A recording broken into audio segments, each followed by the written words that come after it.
Assalamualaikum warahmatullahi wabarakatuh. Teman-teman, kita jumpa lagi. Udah lama kita nggak jumpa ya. Saya jadi YouTuber ini kan sesempatnya aja gitu. Kerjaan utama ada gitu. Ya, saya sering menyapa kalian di komunitas, termasuk mancing Mas Nun di sana juga gitu ya. Kalau ada Mas Nun yang terblokir ya artinya kalian nggak mutu berkomen di sana. Jadi gini, saya akan memulai pretext dulu ya. Kenapa saya dengan beberapa saudara saya, Mas Kai Fuad itu masih berkerabat dengan saya. Pakih itu juga masih berkerabat. Saya berkerabat dengan mereka lewat ibu saya. Jadi gini, kenapa kita sampai ngurusi nasab ini? Yang diurus itu bukan nasab Balawi sebetulnya, tapi nasab keturunan lelaki Sayyidah Fatimah. Jadi yang bukan keturunan laki-laki, misalnya nakobah-nakobah yang mencatat garis perempuan, bisa kita keluarkan dari polemik inilah. Nakobah-nakobah yang mencatat garis parental itu sah-sah saja, upload grupnya berbeda-beda, karena mereka juga mencatat anak dari jalur menantu gitu. Saya cenderung lebih percaya catatan mereka, karena harusnya kalau mencatat jalur anak perempuan itu ya pasangan suami istri dari si yang dicatat itu pastinya harus dicatat dong gitu ya. Tapi yang kita jadikan diskusi ini kan klan-klan yang mengklaim jalur laki-laki seperti Balawi ini. Nah, pada keturunan Imam Ali, keturunan Sayyidah Fatimah, dari putra-putranya, Imam Hasan dan Husain, karena suaminya cuma satu, harusnya upload seluruh keturunannya, yang garis lurus laki-laki itu. Sama dengan Imam Ali, konteksnya Imam Ali ya. Karena ketika uh, keturunan misalnya Imam Ali Zainal Abidin, ya konteksnya Imam Ali Zainal Abidin ini ya, membentuk upload grup baru, namanya upload grup anak lah, upload grup anaknya Imam Ali gitu ya. Untuk keturunan Imam Ali Zainal Abidin itu namanya Imam Ali Zainal Abidin itu sebagai the most recent common ancestor, kemudian Imam Husain dan Imam Ali itu sebagai common ancestor. Karena ada beberapa orang yang tidak becus membedakan the most recent common ancestor dengan common ancestor gitu ya. Ya kalian tahu lah siapa dia. Jadi kalau kita membiarkan eh, yang mengklaim keturunan garis lelaki Imam Ali ini haplogrupnya berbeda-beda, itu sama dengan membiarkan penistaan terhadap akad nikah Imam Ali dan Sayyidah Fatimah. Dan tentu saja penghinaan terhadap keluarga Rasulullah. Mereka-mereka itu sudah nggak ada. Siapa yang membela kehormatan keluarga Rasulullah kalau bukan kita? Jadi ketika haplogrup keturunan Imam Ali garis laki-laki itu, walaupun dari beberapa istri, itu kita harus merasa kalau berbeda-beda dan mengklaim keturunan garis laki-laki, itu kita harus merasa bahwa ada yang nggak benar. Gitu. Terlepas apapun haplogrup Imam Ali.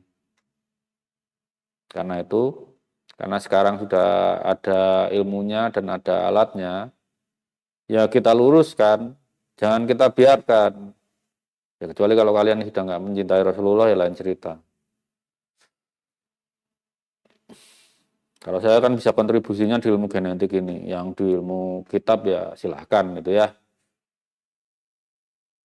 Dan kalian pun kalau istri kalian melahirkan anak beda ada haplogrup dengan kalian, kalian pasti marah besar kok kalau tahu. Ya, cuman sekarang tes DNA masih mahal. Tapi ya trennya menurun. Tahun 2000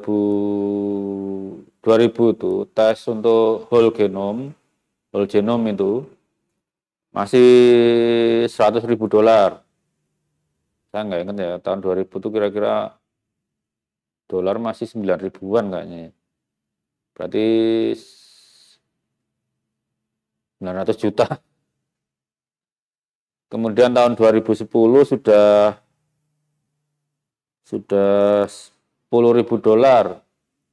Kayak waktu itu udah 12.000 ya, sekitar 120 juta lah ya. Sekarang whole genome sequencing cuma 350 dolar untuk 15 kali baca. Hasilnya 15 kali baca itu DNA kita dibaca 15 kali, katamnya 15 kali gitu. Yang paling banyak sekarang 70 kali. Beda harga tapi. Jadi dengan kita ngurusi nasab ini, yaitu salah satu bentuk kecintaan kita terhadap keluarga Nabi. Karena beliau-beliau ini sudah tidak ada. Yang bisa membelanya ya tentu saja umatnya dan keturunannya yang merasa terpanggil ya. Keturunannya yang tidak diuntungkan dengan perkara nasab. Jadi keturunannya yang mampu hidup tanpa mengandalkan nasab. Itulah yang bisa diandalkan untuk menjaga kehormatan keluarga Rasulullah ini. Itu satu. Jadi intinya kita ngurusin nasab itu. Karena kita mencegah menghentikan penistaan terhadap satu, akad nikah antara Imam Ali dengan Sayyidah Fatimah. Kedua, menjaga kehormatan keluarga Nabi. Kemudian kenapa ada pihak yang menentang tes DNA? Kita lihat aja background pendidikannya.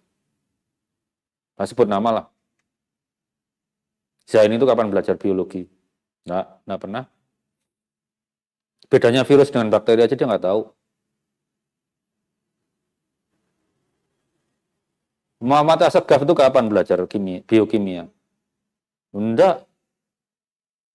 Saya udah ngasih soal tuh, saya tantang terbuka itu satu soal menghitung laju mustasi. Bikin konten tentang itu aja nggak bisa dia. Ya pendukung di tes DNA ya kualitasnya segitu-segitu aja lah. DNA itu modern kok. Ketika orang ilmu nasab itu dari zaman apa sih? Dari zaman orang Arab ngubur anak perempuannya hidup-hidup kok. Ilmu DNA kapan lahirnya? Ketika orang bisa mengukur sub milimeter. Dulu kita diberitahu guru agama tentang jembatan yang di atas neraka itu ya. Itu tebelnya cuma satu rambut dibelah 7. Sekarang orang bisa ngukur. Satu rambut dibelah triliunnya udah bisa ngukur kalau sekarang.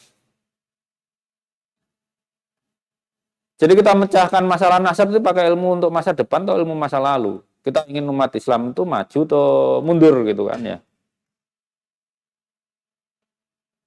Dan untuk ilmu genetik, ilmu tentang biologi molekuler ini kan prasyaratnya banyak ini. Sebelum Anda mempelajari ilmu tentang DNA itu Anda harus belajar matematika, fisika, kimia, kemudian biokimia, kemudian statistik, terus metodologi ilmiah, kemudian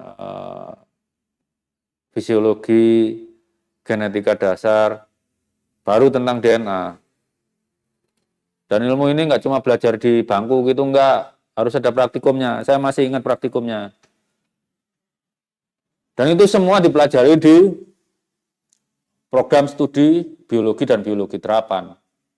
Jadi anak-anak semester 4 biologi itu udah ngerti masalah ini. Buat mereka itu nasabalawi pepesan kosong itu.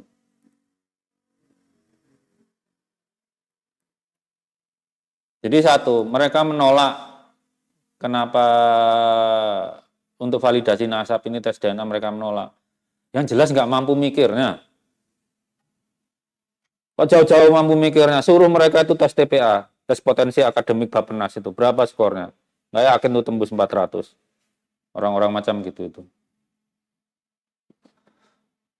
Nah, kalau kalian mau ngambil S2 dan S3, itu harus lolos tes TPA dulu. Kalau nggak memenuhi syarat ya udah tolak aja. Kecuali nggak tahu saya universitas swasta. Kalau universitas negeri cukup tegas itu. Kurang dari persyaratan minimal nggak boleh. Kalau kuliah ke luar negeri ya tambah lagi. Ada tes TOEFL segala atau tes bahasa setempat lah. Kalau kita kuliahnya ke Arab ya harus bahasa Arab. Kalau kuliah ke Jepang ya bahasa Jepang dan semacamnya. Jadi mereka yang menentang tes DNA ini untuk validasi nasab. Ya mereka memang nggak mampu mikirnya kok.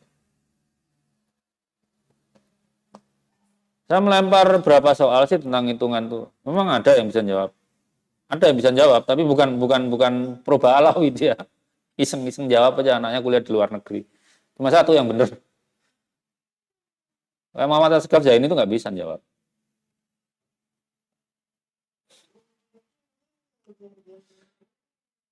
Mas Rumel aja nggak bisa, tapi Mas Rumel maklum lah.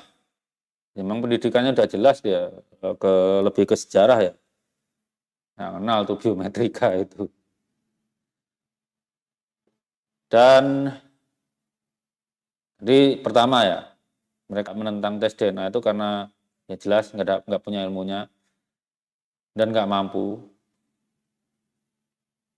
Kuliahnya aja kalau disuruh sekarang juga nggak mampu, bujel semua itu apa isi kepalanya itu.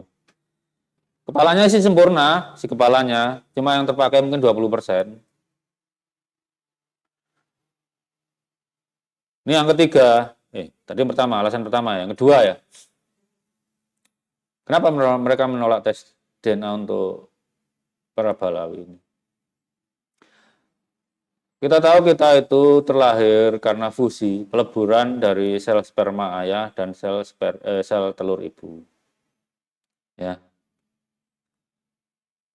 Sel sperma ayah itu mentransmisikan setengah DNA-nya ke kita. Sedangkan sel telur ibu juga mentransmisikan setengah DNA ibu ke kita. Ayahnya ayah juga mentransmisikan setengah DNA-nya ke ayah kita. Ayahnya ayah kan kakek. Ibunya ayah juga mentransmisikan setengah DNA-nya ke ayah lewat sel telur. Ibu pun sama, setengah dari kakek pihak ibu dan setengah dari nenek pihak ibu. Terus ke atas. Jadi kalau manusia normalnya itu pasti punya DNA dari nenek moyangnya gitu ya. Khusus yang tidak berekombinan seperti mitokondrial DNA dan Y-DNA atau Y-DNA, dia lempeng garis laki-laki dan lempeng garis perempuan itu terus nyambung gitu. Perubahannya sedikit sekali. Itu jadi siapapun yang terlahir dengan warisan DNA moyangnya, ya itu otomatis kalau dites DNA, ya pasti berani karena punya DNA.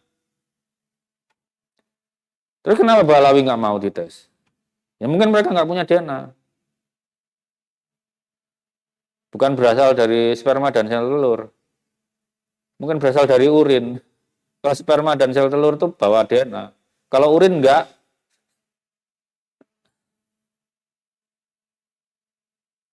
Jadi kalau mereka merasa dari fusi sel telur dan sperma, harusnya berani tes DNA. Apapun hasilnya, berani. Itu menunjukkan kakeknya yang benar siapa, neneknya yang benar siapa. Tapi kalau terlahir dari oplosan urin ya, DNA-nya enggak ada. Dan pendukungnya ini ya mengakui mereka itu terbuat dari urin, bukan dari fusi sel telur dan sperma.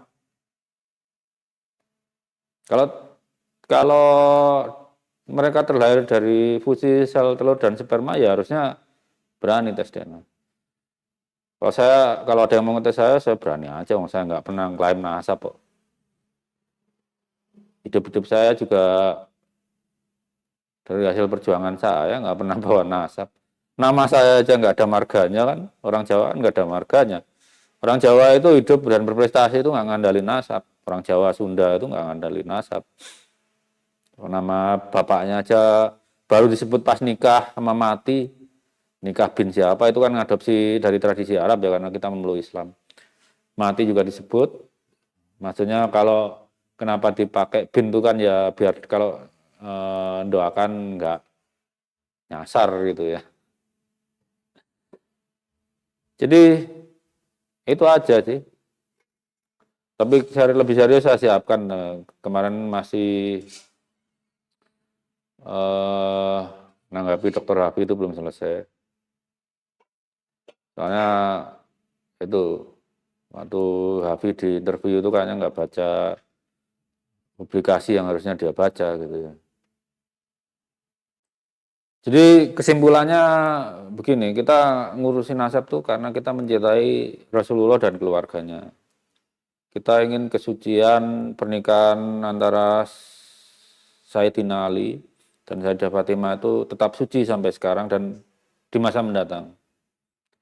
Tidak ada fitnah terhadap Sayyidah Fatimah karena bagaimanapun kalau yang mengklaim garis keturunan laki-laki Sayyidah Fatimah ini programnya beda-beda itu bentuk fitnah tersendiri terhadap Sayyidah Fatimah itu. Kita bersihkan itu. Kedua, mereka yang menentang ini sebetulnya kan nggak punya modal ilmunya. Untuk menutupi kebodohannya mereka muter-muter cari alasan aja. Kalau nggak percaya mereka bodoh suruh tes TPA, nanti kelihatan skornya berapa. Tes IQ berapa gitu. Orang-orang yang saya sebut tadi kapan kuliah biokimia, kimia organik, nggak pernah.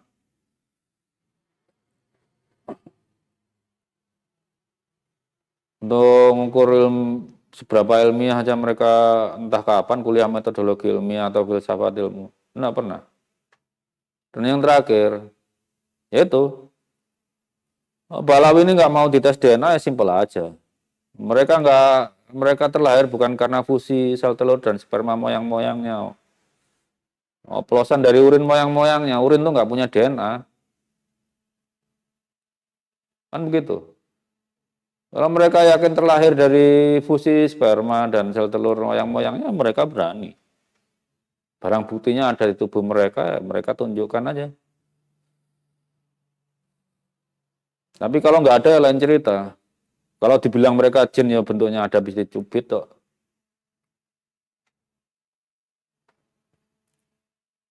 Itu gitu aja. Sekian dan terima kasih. Sampai ketemu di vlog selanjutnya.